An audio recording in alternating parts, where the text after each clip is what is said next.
தம்பி ரெடி கொடுப்பா. வணக்கம் உட்காருங்க. ரெடி கொடுப்போம். ஓகே.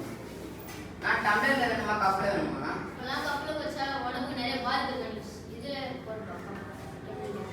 டம்ளர்ல குடிச்சா இப்பெல்லாம் எங்கன்னா டம்ளர்ல குடிக்கிறாங்க, கப்ல தானே குடிக்கிறாங்க. இப்ப ஸ்டைலா இருந்து கப்ல தான் குடிக்கிறாங்க. ஏன்பா தம்பி, அந்த கப்புல என்னென்ன கெட்ட பொருட்கள் இருக்கு தெரியுமா? பிஸ்பெனால், அது மட்டும் இல்லாம பித்தலேட்டுகள் ஆகியவற்றை இருக்கின்றன. அது மட்டும் இல்லாம அது உன்னோட உடம்புக்கு ரொம்ப பாதிப்பு தரும். 15 நிமிஷத்துக்கு மேல அதுல சுட சுட டீயோ காஃபியோ வச்சிருந்தீங்கன்னா அதுல இருக்கிற மெழுகோ மைக்ரோ பிளாஸ்டிக்கோ உருகி அந்த டீயோடையோ காஃபியோடையோ கலந்து உன்னோட உடம்புக்கு தீமை விளைவிக்கும். ஓகே சார், இனிமேட்லேருந்து நான் டம்ளர்ல யூஸ் பண்ணுறேன். நான் நியூஸ் பேப்பர் கொடுங்க.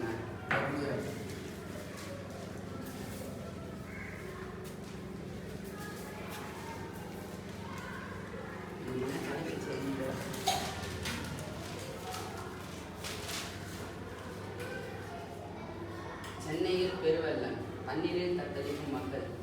ஏன் தலைவர், சென்னையில் வந்து